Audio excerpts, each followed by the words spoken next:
Kaip tas finalas? Intensyvus, geros rungtynės buvo, lygi kova. Tik tai seto gale sugebėjom pabėgti 2-3 taškais nuo varžovų, tai ir nulėmė seto pabaiga. Kodėl sugrįžę? Kas čia per istorija? Mes anksčiau žaidėm su Gilbertu kartu prieš kokius 4-5 metus ir buvom sustoję, dabar šiais metais sugrįžom ir ruošiamės Lietuvos čempui. Tai būtent su šituo turnyru sugrįžot prieš čempą pasirašymui ar dar kažkur dalyvavot? Vasaros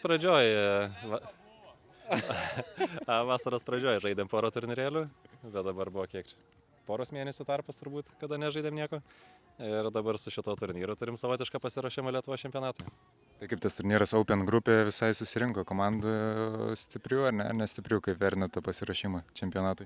Nu, kiek teko žaisti šį sezoną, tai čia stipriausias realiai turnyras man buvo. Tai patiko, geras pasirašymas turėtų būti. Sakykit, biržą sakėt, ne pirmą kartą, ne?